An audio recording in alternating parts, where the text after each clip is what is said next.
And what a telling contrast. In the one part, you have Iran, whose expertise is distraction. The only thing they're good at is throwing rockets to the other side of the world.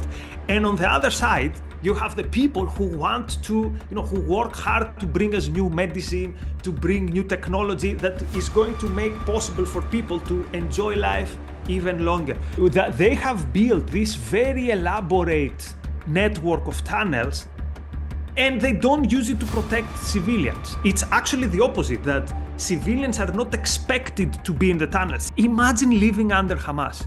Imagine living under Islamic theocrats. Imagine being a woman living under these people. And again, their supporters in the West and the university, supposedly, they are in favor of women's rights. And yet they saw on October 7th, it was there for the whole world to see. Women suffering, women being massacred, allegations of sexual assault. And yet they didn't care. And mostly it happened when I realized that my previous views were based on anything but facts. They were based on prejudice, and they were based on me wanting to see Israel as something bad.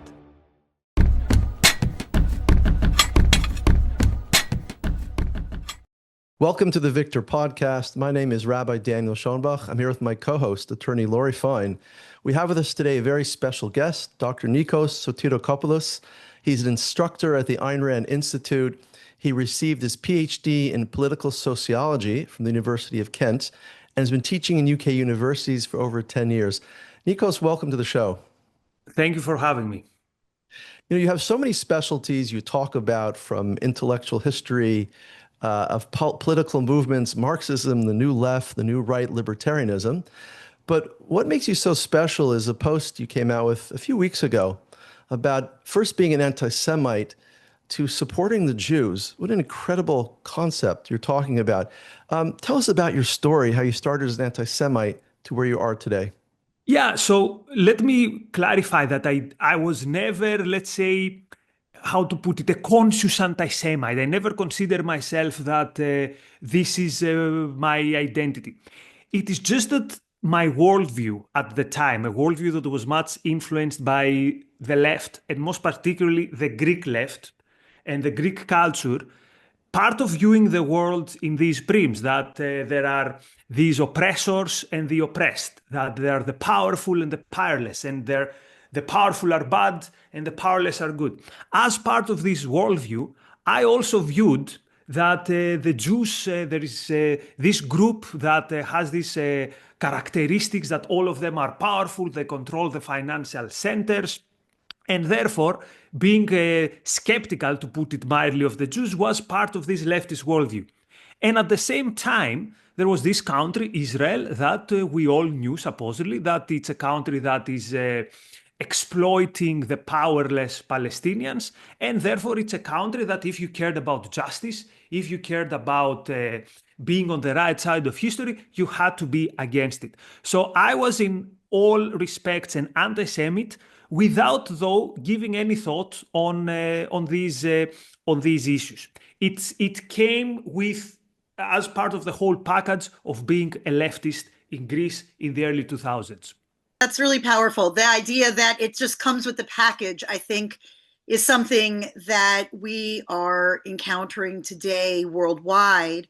I'm particularly concerned about the campuses because it appears that it is being taught as just a simple part of being a good person, being concerned about world affairs, being concerned for justice automatically means that you are against the Jews and particularly against the state of Israel. Do you find that that's the case on the campuses you're involved with? That is the case, and unfortunately, it's the case almost by default. It's the case because students rarely, if ever, listen to the other side, rarely, if ever, listen to a pro-Israel point of view. So it took me something like 38 years of my life, 38 years being someone who was really into politics, to even come across someone who said, you know what, in this conflict, Israel is on the right side. Israel is the moral actor, let's say, in this conflict. I had come across some pro-Israel views in the past, but they were really not convincing because they were mostly, or at least not convincing for me, because the idea was that, look, this is an ancient conflict, and then the question was who was there first. And I know that for some people, particularly for some people with religious sensitivities, this is a very important question. But myself not being religious, I never, this was okay, maybe one of the two populations was there earlier, but the point is what is happening now. And it's only when I came across a view that says you have to evaluate the conflict based on which are the fundamental characteristics of the two sides. So Israel, what is its fundamental characteristic? What does it stand for in its essence, irrespective of who is the prime minister of which party is in power? And the essence is, it is a society where you can live as a dignified human being. You can pursue your happiness, you can do whatever job you want, you can marry who you want. And on the other side, you have a society where it is impossible to live a good life as a free human being. And this very simple prism through which to view the conflict in the Middle East, it took me something like 4 decades in my life to come across it. So I think people have free will, and all these students that you mentioned, they're doing something very, very wrong, and they should be ashamed for themselves, siding with the sides of people who have blood on their hands. But at the same time, some of them, maybe I cut them some slack because they never in their life have they ever come across an opposite view. From day one in the university, they have their professors who are telling them that you need to view the world in this conflict between the powerful and the powerless, the West versus the rest, colonialists versus colonial subjects. And this is what they have been taught.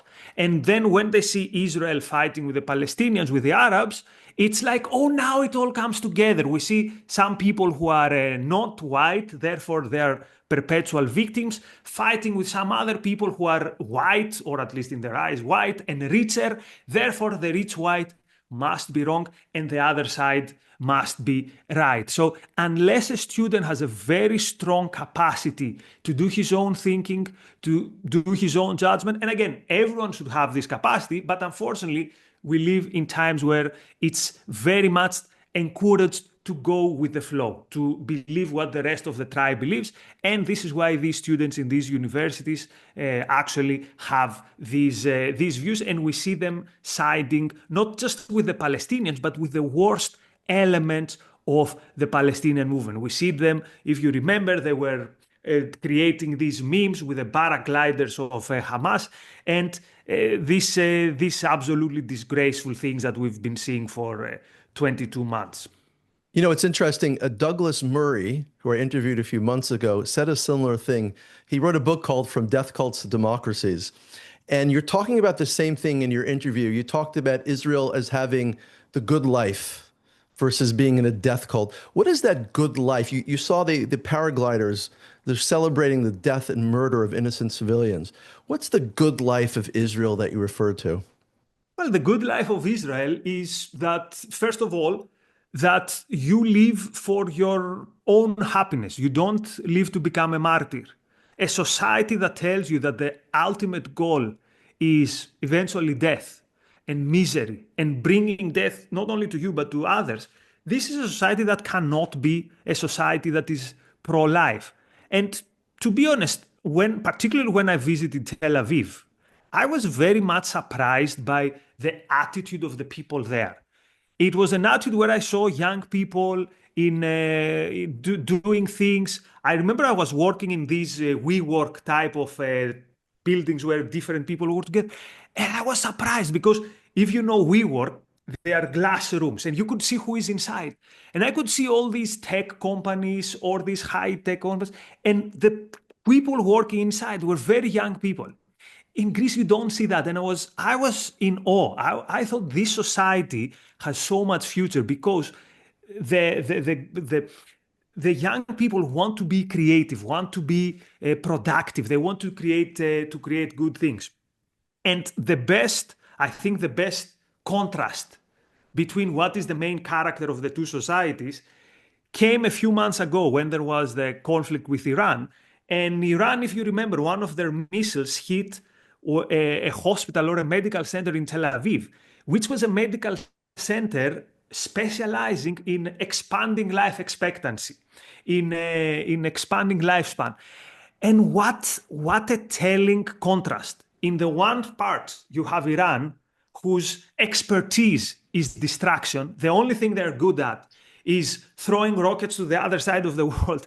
And on the other side, you have the people who want to, who work hard to bring us new medicine, to bring new technology that is going to make possible for people to enjoy life even longer. So I thought, what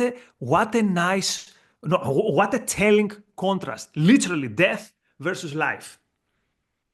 I have to say that on a personal note, my daughter served in the IDF in a search and rescue unit.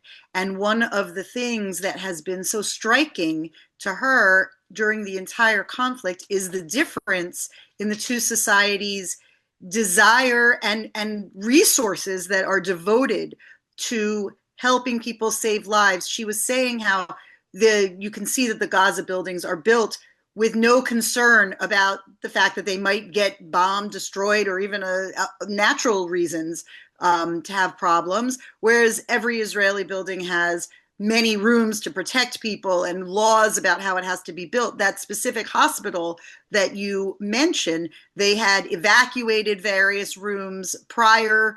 They had many people in safe rooms so that the loss of life and the casualties and injuries from that event were very minimal, considering when you saw the pictures how much destruction was done.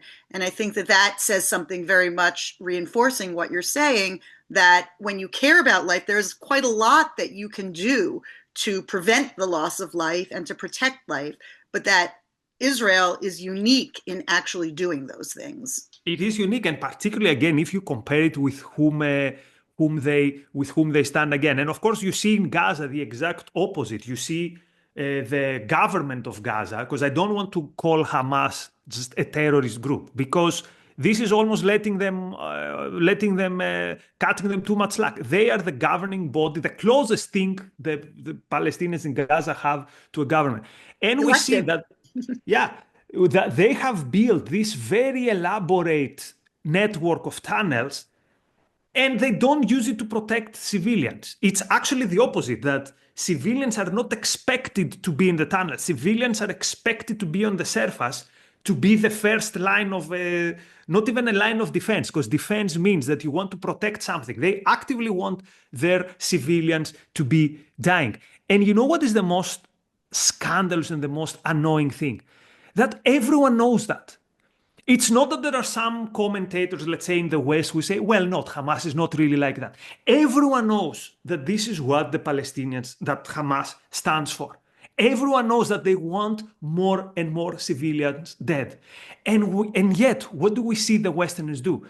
They see actually we see actually throwing fuel to that fire. They see playing together to Hamas narrative. We see them contributing to this Hamas narrative.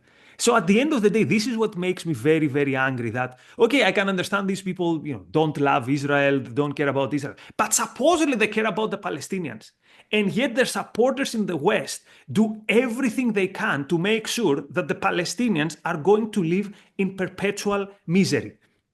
Because even if the war stops tomorrow, let's say something happens and Hamas decides, okay, no more war with Israel. Imagine living under Hamas. Imagine living under Islamic theocrats. Imagine being a woman living under these people. And again, their supporters in the West and the university, supposedly, they are in favor of women's rights. And yet they saw on October 7th, it was there for the whole world to see. Women suffering, women being massacred, allegations of sexual assault. And yet they didn't care. And this is what makes me very, very angry, particularly when these people have the nerve to tell me, oh, you don't care about innocent victims, you don't care about Palestinians. No, you don't care, because I want to make sure that these people will never have to live under the rule of monsters, whereas the supposedly pro-Palestinian side is perpetuating the rule and the legitimacy of such monsters. So what's the source of this perception permeating universities for sure in Europe, definitely now in the United States right now. Where does it go back to? You're a professor that talks about these topics. Does it go back to Marxism? What's the source of this world perception? Well, it's very interesting because although Marx was definitely anti-Semitic, but not, I think, in let's say the same way as the Nazis. Marx actually hated the figure of the Jew because in his eyes the Jew was someone, and relates to what we said earlier, who was self-interested. And for me, being self-interested means I want to live a good life. And this is what this is specifically, if you read carefully on the Jewish question, his problem is that the Jew is the figure who says, I want to live. I want to go after the good life.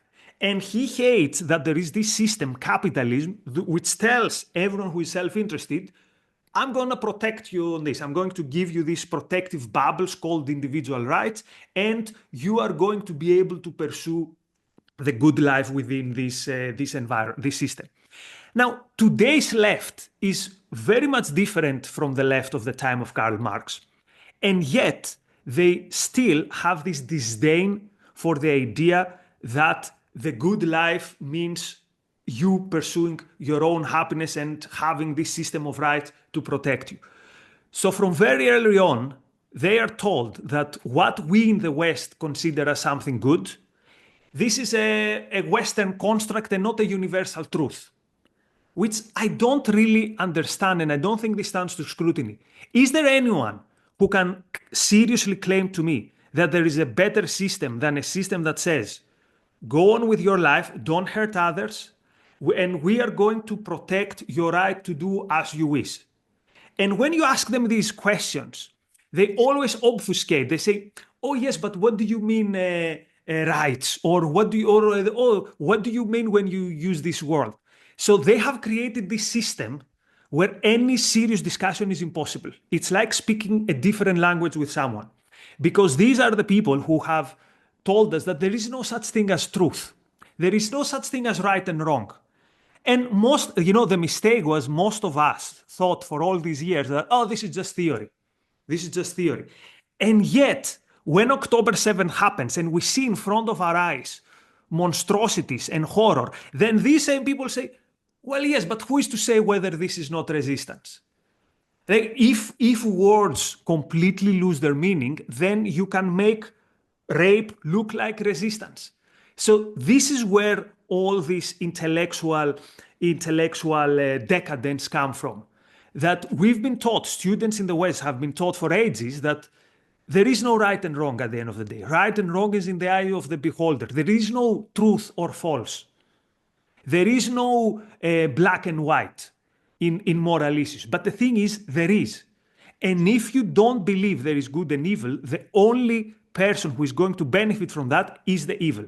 The only person who will benefit from this is the terrorist, is the person who wants to create a society, which is a society, the type of society that Hamas wants to create. So that's why all these kids were ripe for this anti-Semitism. And it's not that they have something, I think, particularly against the Jews. So it's not like the anti-Semitism of the Nazis, for example. If they just view the Jew and Israel as everything they despise, again, successful, free, quote unquote, white, whatever that means.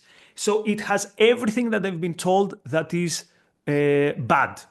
By the way, notice here the irony, right? They've been told, oh, there is no such thing as good and bad, but we know that Israel is bad somehow. This is the one absolute that we are not allowed to question, although these are the same people who otherwise would tell us there are no absolutes. Yes, that is ironic.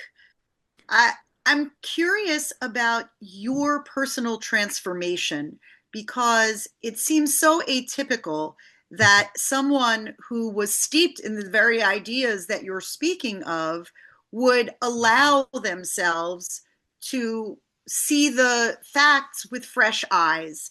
And you speak very powerfully in some of your other videos about that personal transformation. And I'm wondering if you can give us some insight as to what opened your eyes and what allowed you to have your eyes opened. So usually I think, because I've also tried to see how other people change their minds, because I want to see if my experience is follow some patterns. And turns out, usually there are some patterns when you change your mind. And the first thing that causes you to question your premises, to question your views, is if you find a crack in them, if you find one mistake in them. So I remember reading Karl Marx and all the socialist bibliography and all that stuff. And I was thinking, wait a minute, some things here don't make sense. For example, Marx's theory of exploitation or his labor theory of value.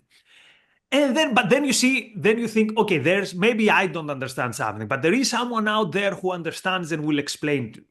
And then you do a bit more research and you see that more and more things don't make sense. So to cut a long story short, at some point I realized that my leftist beliefs were wrong. That I believe that progress will come through socialism and people will be richer and live longer and happier and more prosperous. And at some point I realized the left is not even interested in these things anymore. They consider material progress a problem because we destroy the environment or we become alienated or whatever.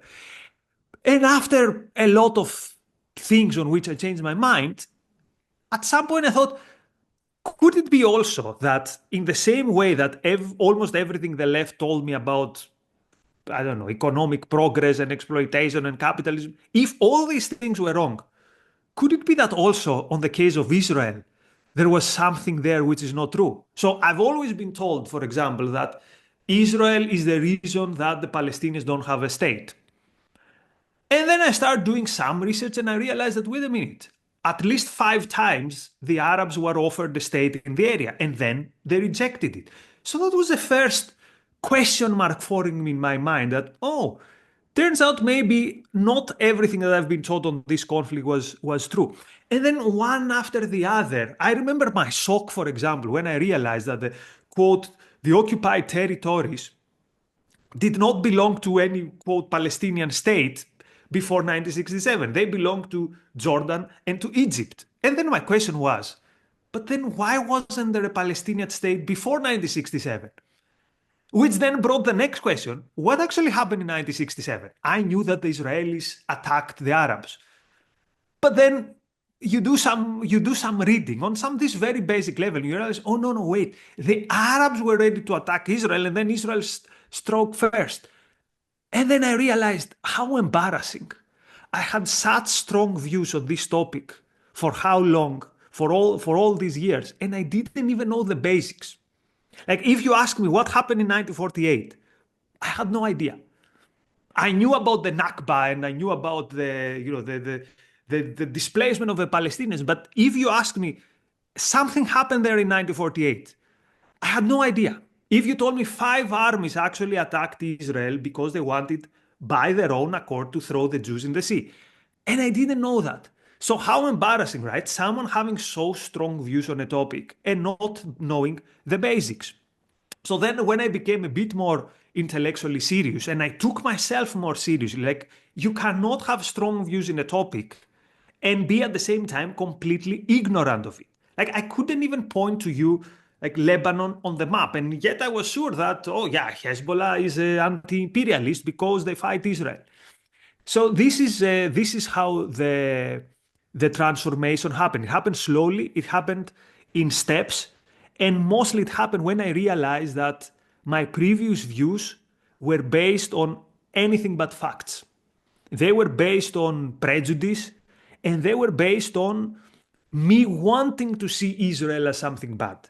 I needed Israel to be bad because I needed this worldview that said that the world is divided between the good and the bad, the weak and the strong. I needed this worldview to be verified. Right. And it seems to be that your value of truth is what caused the transformation. Yeah, it's because how can you live without the truth? It's like you're fooling yourselves. And actually, to be honest with you, even today, that's in my teaching and as someone who teaches the history of ideas and whatever I teach, my biggest fear, quote unquote, is to be wrong. Not out of any, ego and pride, but because I would consider that I'm cheating myself. And of course, also my students, but mostly myself. So I take it very seriously, trying to figure out what the truth is. And I feel embarrassed with myself that I didn't do it in the past. Mm. Hmm. Well, what is your connection then with the Ayn Rand Institute? Few people in the West understand Ayn Rand. What I didn't know until recently is that she was actually Jewish, and she came to America eventually in 1925. Before that, she grew up in Tsarist Russia, and then her father his business was destroyed by the communists, and she ended up leaving, coming to America, writing some very famous novels, and then proposing these new ideas about selfishness versus selflessness. They're quite fascinating. Some of our audience are not familiar with them. Could you reflect on why you're connected with the Ayn Rand Institute, and what about her ideas are important to you? Does this fit into the narrative of supporting Israel as well? Well, it's very interesting because Ayn Rand had been a very vocal supporter of Israel. But even when I came across the ideas of Ayn Rand, that's not. I thought, yeah, maybe she supported Israel, and I kind of get why she supported Israel. But it's only when I properly understood her philosophy, which basically said that the way to judge things is in its fundamentals. This is why I told you earlier that the reason I support Israel is for what it fundamentally stands for. But anyway, back to Ayn Rand. So the reason I find her philosophy very exciting is because it's a philosophy that celebrates human life. It celebrates human flourishing. Live your best life. Use your mind in order to find out what will give your life meaning and then go after it. And if you have this as your model, then this is how you judge different states. For example, if your goal is, I want to use my mind, find what makes my mind meaningful, and get after it, would you be able to live a good life in Iran? And the answer is obviously not. Would you be able to live a good life in a Western country? Way more than Iran. Unfortunately, even in the West, we have many issues. I mean, my country and Israel, they have the military draft. I disagree with many Jewish friends and Israeli friends. I think the military draft is interfering with one's freedom. I understand why, for Israel it's necessary. I still think, though, that it's something which is something that I don't agree with. But again, in the big picture, different societies leave you a completely different field on pursuing the good life. And this is how Ayn Rand and her views, this is how it impacted how I viewed the Arab-Israeli conflict. Again, as you said, she was a very prominent supporter of Israel compared to its opponents, but not because she was of Jewish origin, so not for any tribal reason. I could easily imagine if the roles were reversed, say in an alternative universe, if the Arabs were the ones fighting for freedom and for a Western type of free society, and Israel, let's say, were tribal and tyrannical and authoritarian, I think she would support the other side. So yes, prominent supporter of Israel, but not for reasons of her personal background. Yeah. As a rabbi, I can tell you some of the things which challenge, of her ideas that challenge my philosophy is her, I would think, intense secularism, as it's purported to be in some of her writings. However, what fascinates me about her is her truth-seeking, her ability. She's almost like a nuclear scientist. She's able to go back 100 years ago and see what's going to go wrong in human history. And I'm just wondering also if you can talk about that a bit, the dangers of collectivism. Collectivism destroyed her family unit, destroyed her parents. In America, we see the same philosophy in a much more benign fashion. But it's not so benign anymore. We're seeing this confluence today of the left and the socialists and so on. Could you talk about those roots? What's wrong with collectivism? Why it ultimately is not good for the Jewish people. It's not good for anybody that believes in a good life. Well, collectivism, at the end of the day, what is its rallying cry? Its rallying cry is that your life is not yours. Its rallying cry, its motto is that you should live for something bigger than yourself, which I know it sounds virtuous, that you live for, your life has meaning. But at the end of the day, it doesn't mean that your life has meaning. It means that your life has meaning only if you sacrifice it for someone else's vision. So you don't live anymore for your dreams, You live for someone else's dreams, for the dreams of the Führer, for the dreams of Stalin, or for the dreams of the tribal leader. And I understand this is a very hard pill to swallow for many people because in their mind, collectivism means solidarity, community. And solidarity and community are very beautiful things. But they're beautiful things when you choose who are the people you're going to surround yourself with whom are you going to cooperate. So solidarity and community are beautiful things when they contribute to your life, not when they make you a slave or a serf. But for the people who would still have a hard time understanding why collectivism is bad, here's a thought experiment. Imagine someone like Putin or someone like Sinwar going to his subjects and telling them, I want you to go and die for my vision of the good, of the glory of Russia, or for the vision of jihad or whatever. And imagine these people not buying into collectivism. They're all going to tell him, what are you talking about? Go away. I have a life to live. Why am I going to become a martyr for your crazy visions? No, I have a life to live. Imagine like a suicide bomber who is not a collectivist. It's impossible.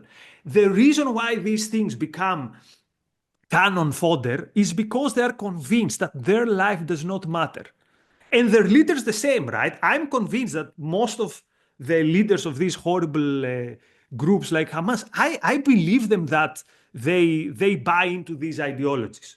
Like Stalin was a true believer. I truly believe that Stalin was an actual communist. And this made him even worse because he took this collectivism seriously. This idea that my life doesn't matter, your life doesn't matter. What matters is this abstract thing called the group or the social class, or for Hitler, the Reich, the German race. So this is the essence of collectivism. Your life doesn't matter. Your life is to be satisfied. And what is the opposite that Ayn Rand supported? The idea that your life matters, that you should live for your own happiness. And of course, this doesn't mean be a horrible person, because if you are a horrible person and if you are cheating, you're not going to have a good life. I mean, do you know many people who are criminals and they have a good life? They sleep with 2 pistols under their pillow because their whole life is always in agony of who is going to come after them. Or, I mean, I've read almost everything that's been written about Stalin. It's the person I've studied the most. He lived a horrible life. He was all the time paranoid. So being a tyrant, being a dictator is not in your self-interest. It is in your self-interest, though, to live a good, productive life where you use your mind, you don't hurt others, you cooperate with others when you want to, and then this is what creates the good life. So I know that Ayn Rand is, again, a hard pill to swallow for many, but the way I view it is just because there's this misunderstanding of what these terms mean, right? We hear the term selfishness and we think of a crook or of a criminal. But again, if you think about like rational selflessness, like really care about yourself, then you realize that it's very difficult to be a person who really cares about themselves, because you have to try very hard to figure out what is it good for me. Like you have drugs in front of you. Is it good to start doing drugs? Yeah, you might feel like it, but is it really good for you, for the life that you want to live? And then the answer is suddenly no. So then you realize that a hedonist is not necessarily someone who is rationally self-interested, as Ayn Rand would put it. So it's really about personal responsibility first. And from that perspective, other things can emerge. And you could contribute to other people if it's valuable to you, but you shouldn't be forced to do so. You shouldn't be forced to do so, and you should do it in a way that is in accordance with what you want to do in life. And here's another thought experiment. Because again, someone might say, no, I'm convinced that the best thing to do in life is perpetual self-sacrifice. Okay, imagine you wake up one day and you say, today, my guide for how I'm going to spend my day is from the morning I wake up till the night I go to bed, I'm going to self-sacrifice. I'm going to be as efficient a self-sacrificer as possible. What are you going to do? How are you going to spend your day? Are you going to sacrifice for your neighbor, for the unborn kids of tomorrow, for the kids in Africa, for the refugees from Syria, to that old friend that you haven't spoken for years? It's impossible. It's a moral code. The moral code that tells you your goal in life is to sacrifice is a moral code which is impossible to practice. So it's not a code that you can use in order to guide your life. And at the end of the day, this is what morality should be like. Morality should guide you on how to live life. Otherwise, if morality is useless, then why do we need it? It's like you have a map, but the map doesn't lead you anywhere. Then what do you need the map then? But then without the map, you're going to get lost. So we need morality. I think all people need morality, but we need to make sure that we take morality seriously because it is our guide to life. It is our guide to tell us which way should we go. Like, shall I become a career criminal or shall I become an architect or an engineer or a doctor?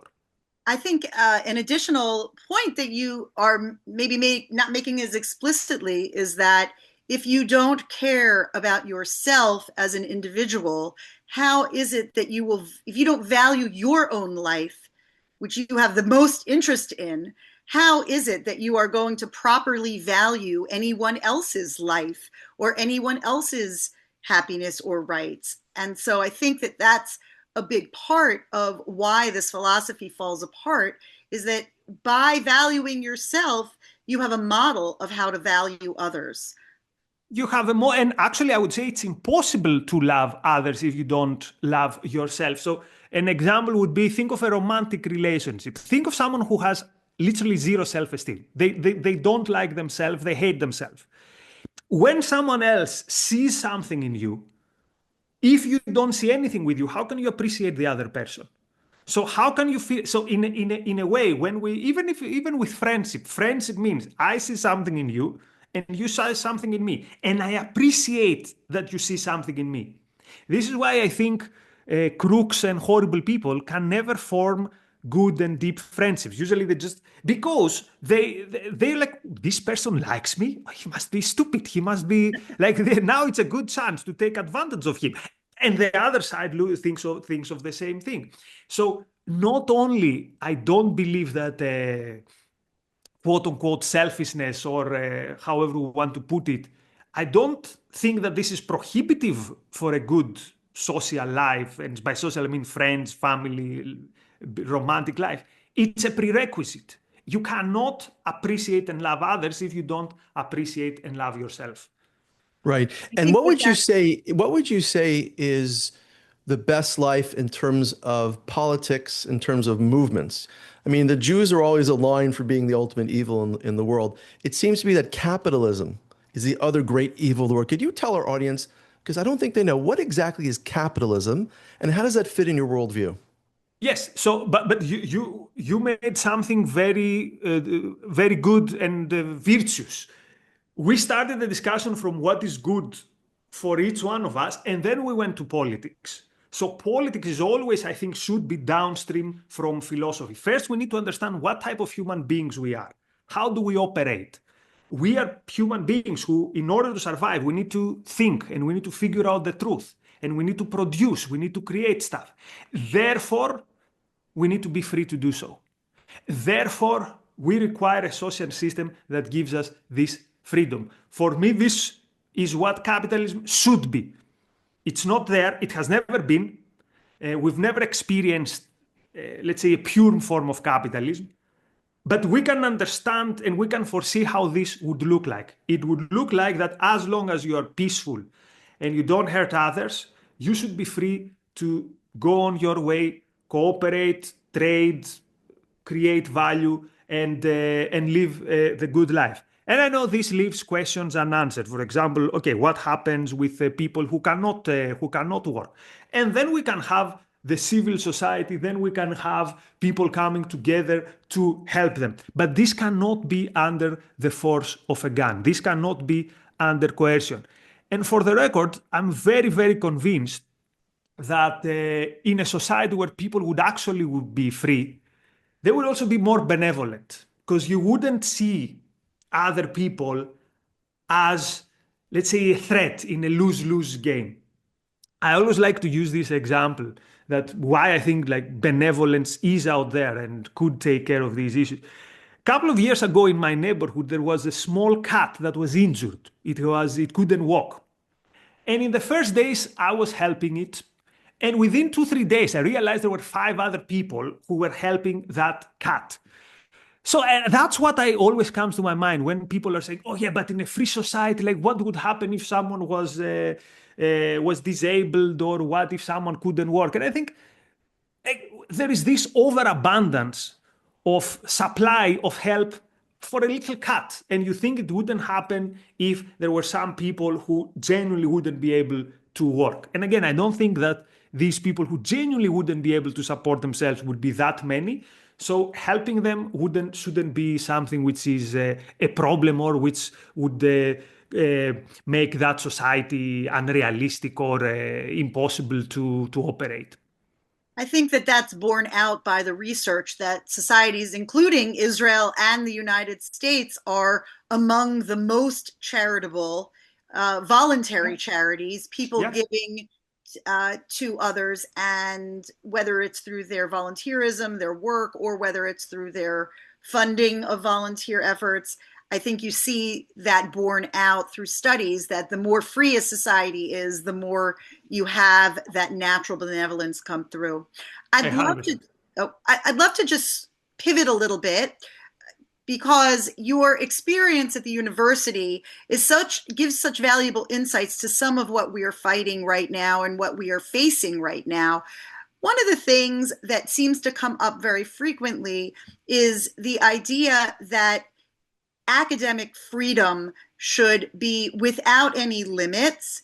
And yet, on the other hand, you have those who believe that many of these ideas, whether it be towards collectivism, Marxism, or whether it be promoting Hezbollah, Hamas, Islamic Jihad, are actually funded by propaganda and are actively sought to place these ideas in universities by funding faculty, by funding programs. And yet universities seem that they are impotent to challenge the idea of actual propaganda and negative ideas being put there on purpose, because they are so committed to the idea of full freedom and accepting everything. So I'm just curious how you see this difficult conundrum, because personally, I do believe in academic freedom and free speech and challenging ideas, and that, sunlight is the best disinfectant, et cetera, But at the same time, it's very difficult to see how you can protect yourself when you have well-funded Marxists, Russia, Qatar, et cetera, putting these ideas on purpose into young people, being influenced. You're touching upon such a difficult topic to untangle, because you threw in the mix 2 very important things. First of all, funding. For me, there can be no academic freedom if the state funds a university, because then how can you have freedom when someone sets the agenda for it? Number 1. Number 2, you mentioned Qatar and Russia. The thing that should have happened even before October 7th is a government that respects itself should say, wait a minute, Hamas leaders are in Qatar. Let me give them a call and say, hey, within 48 hours, either you hand them in or you're an enemy, official an enemy. I don't know if we're going to go to war with you because you're too far, whatever, but you're now an enemy, which means you cannot run any business in our country, and you cannot own property in our country. You cannot fund any university in our country. And the same with other states that you consider an enemy. It's not on me to tell you which states these are, but if a state is on an enemy list, it cannot fund your universities.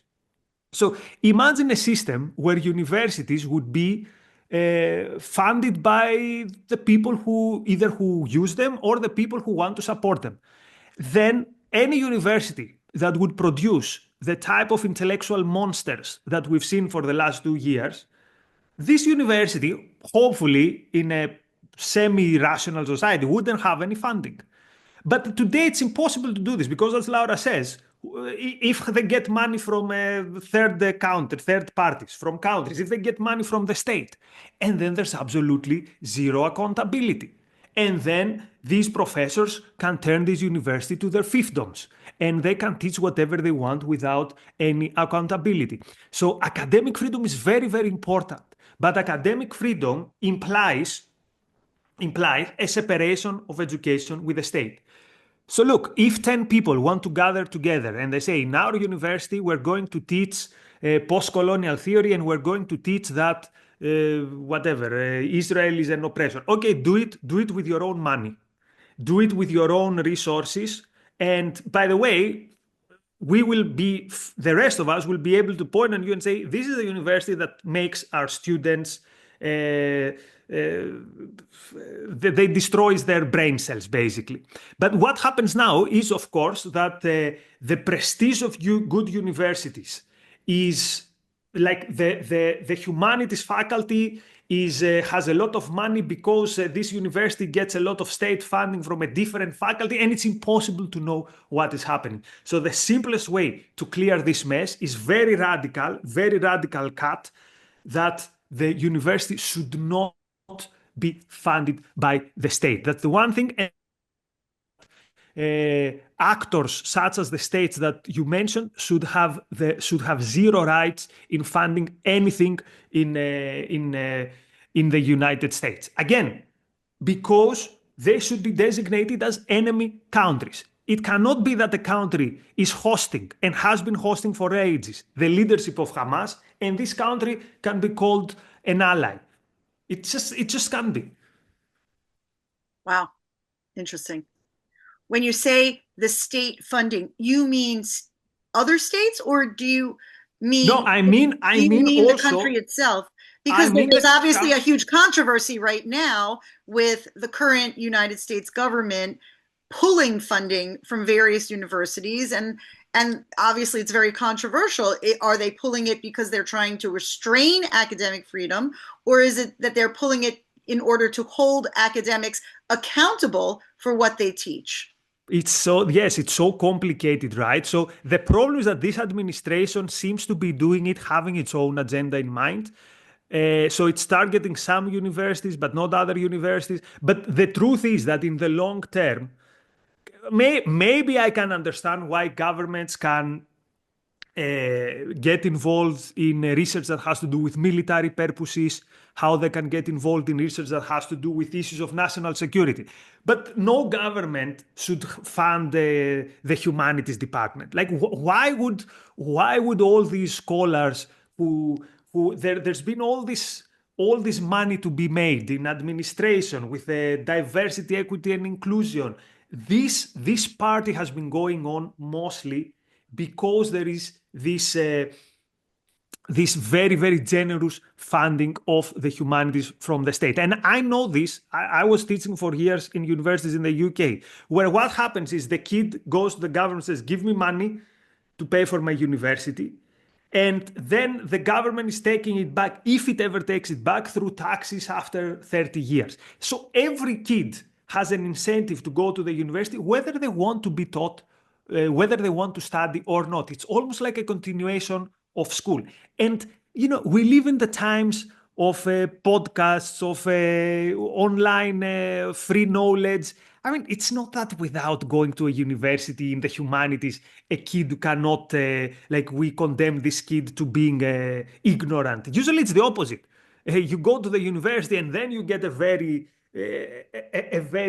particular view, which is not helping you. It's because, again, going back to what we were discussing earlier, it requires training for a kid to become so morally bankrupt that it will support Hamas and it will mourn Sinwar.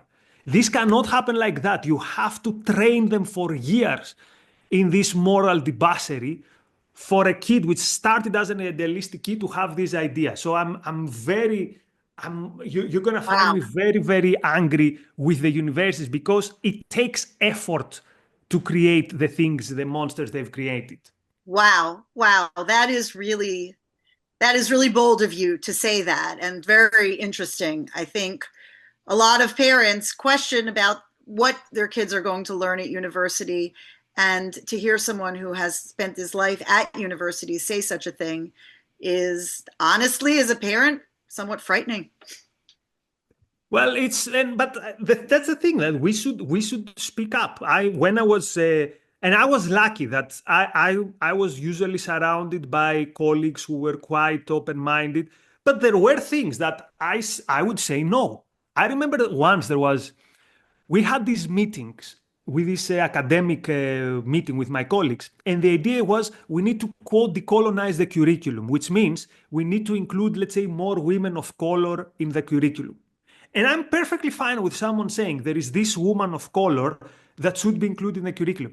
But my colleagues didn't even know who they wanted to include. So literally, I saw people Googling like black female sociologists because it's not that there was someone who was unjustly left out of the curriculum. It was just that, for the sake of it, to tick these tribal boxes, we need to have more, let's say, black women in the curriculum. Again, without having a clear idea of who they want to include.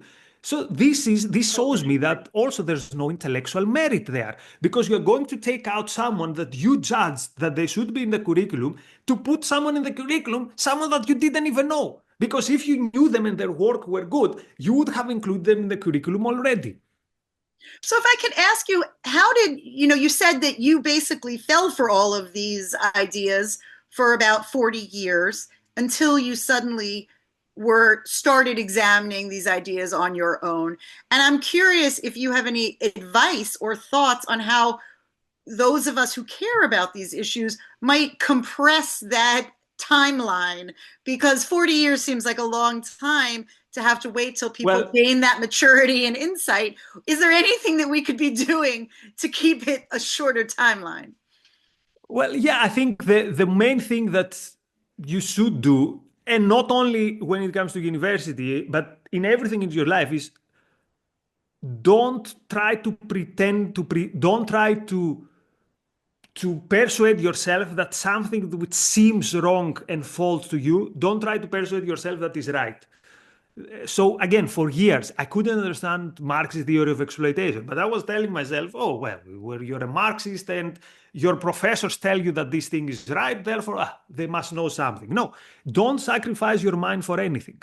When you know that something doesn't make sense, either try to find a solution or question it. Question it. Like when someone tells you that, Western science is just, it's just one paradigm. There are more paradigms. Ask yourself, okay, so if I have to remove my appendix, am I going to go to a doctor, or am I going to go to an indigenous culture witch doctor who is going to give me some healing? Like, reality is the ultimate test. And if reality puts your ideas into question, then you should say, okay, then everything that they've told me about, there is no such thing as the science, when I have to remove my appendix, otherwise I'm going to die, it turns out there is such thing as truth and false and knowledge. And then you should say, okay, therefore, my professors have been BSing me, and they have been actually intellectually bamboozling me. And, again, maybe I'm wrong, but I have to really put these things in the test. I have to question these things. I should not accept things in faith. And again, the same happens when it's about, quote unquote, our side. I've had many disagreements with Israeli friends because I see they fall down a tribalist line and they say things that don't make sense. What I'm going to say? I'm going to say, we are part of the same team, therefore I let this slack. No, I call them out. Say, what are you talking about? This doesn't make sense. And again, you don't do it because otherwise, the gods of knowledge will punish you. You do it because how else can you live? How else can you have respect for yourself if you don't have respect for the truth? How can you go on in life if you just let things slip and just don't take truth seriously and not taking your belief seriously? It's no. Well, I just wanted to say that it's inspiring to hear you, somebody who is pursuing truth on such a level. Just want to finish off with this one point. The name of this podcast is the Viktor Frankl Podcast. I'm a psychologist that delves into Viktor Frankl. And some of the most important things he talks about is freedom of will, freedom of consciousness. And he says that the word consciousness in English is also related to conscientiousness or conscience. There's an inexplicable connection between these two realities. And I think that your philosophy matches very well with what Frankl was saying about freedom of will and consciousness. I just wanted to thank you so much for joining us today on this journey. If people want to find out more about your work, where do they go? Well, the obvious thing these days, you go to Twitter and you follow me, Nikos how it's called, Nikos_17, or just put Nikos Sotirakopoulos. I work for the Ayn Rand Institute, so if you follow the social media of the Ayn Rand Institute, often I participate in their podcast. I also teach in their educational programs, and I also have a small YouTube channel where I also posted my transition, let's say, from anti-Semite to something which I'm prouder than what used to be myself. Again, put my name Nikos Sotirakopoulos and you'll also find my YouTube channel there. Lori, do you have a final question? I just want to thank you so much. It's really very refreshing to hear someone who has the academic grounding, the philosophical grounding, and political grounding, but also be so equally concerned about the moral grounding and the search for truth. So thank you so much for providing a model for us to strive for. We appreciate you. Thank you very much. Thank you.